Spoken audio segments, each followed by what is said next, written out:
I will start the new chapter Profit, Loss, and Discounts. We started the study of profit and loss as an application of percentage. In this chapter, we shall learn more about profit and loss.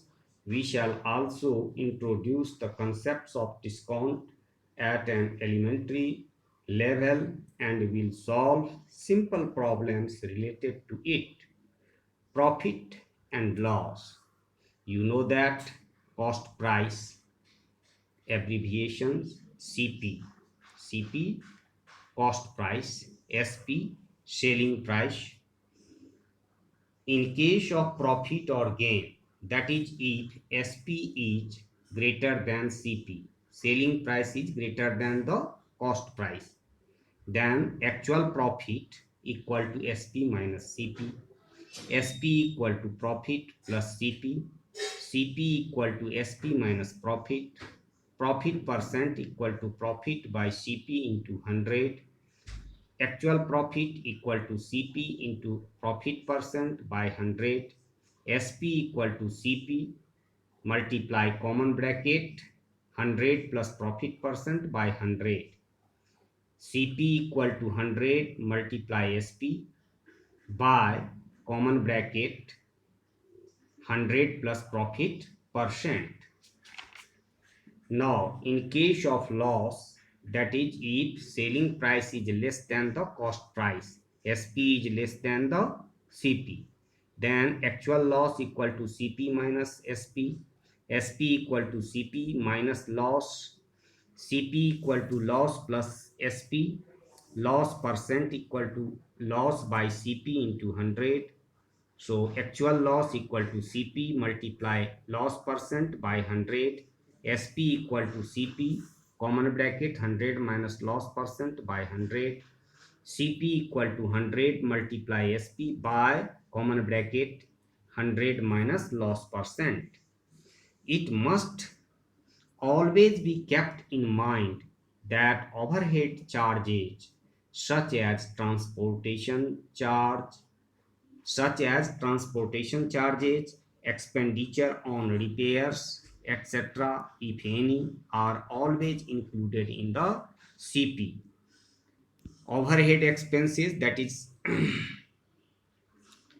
the transportation charge and expenditure on repairing or freight charge or loading, unloading charge, etc.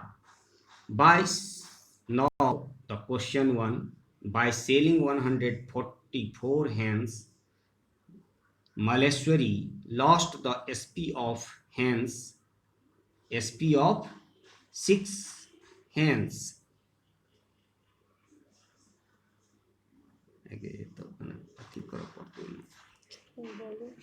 Find her loss percent.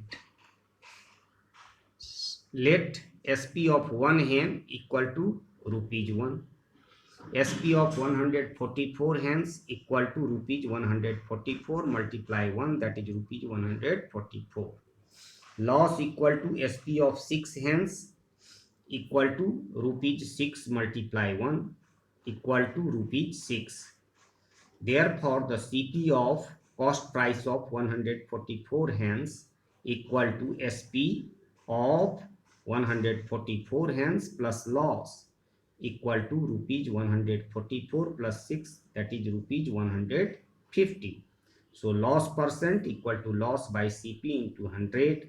So 6 by 150 multiply 100%, that is 52J, 153J, 150, 3 1 j 3, 3 2 j 6, so equal to 2 2 j 4%. Therefore, Maleswari's loss is 4%. Now, some toffees are bought at the rate of 11 for rupees 10 and the same number at the rate of 9 for rupees 10. If the whole lot is sold at 1 rupee per toffee, find the gain or loss percent on the whole transaction. Solution. First of all, find the LCM of 11 and 9.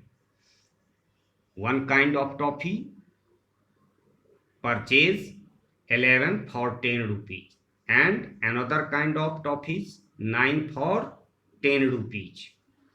So LCM of 11 and 9 equal to 99. Since cost price of 11 toffee is equal to rupees 10, therefore the cost of one toffee equal to rupees 10 by 11. Therefore the cost price of 99 toffee is equal to 10 by 11 multiply 99. 11 9 is 99, that is rupees 90. CP of 9 toffee is equal to rupees 10. Therefore, the CP of 1 toffee equal to rupees 10 by 9. Therefore, cost price of 99 toffee is equal to rupees 10 by 9 into 99. 99 divided by 9, you will get 11. 11 multiply 10 equal to 110. Therefore, the cost price of 99 plus 99, यानी 198 toffees equal to rupees 90 plus 110, that is rupees 200, and SP of 198 toffees equal to rupees 198 multiply 1, that is rupees 198. So it is clearly cost price is greater than the selling price. So in this case, you will get loss equal to cost price minus selling price equal to rupees 200 minus 198, that is rupees 2. Therefore the loss percent equal to loss by cost price multiply 100. So 2 by 200 multiply 100%, that is 1%.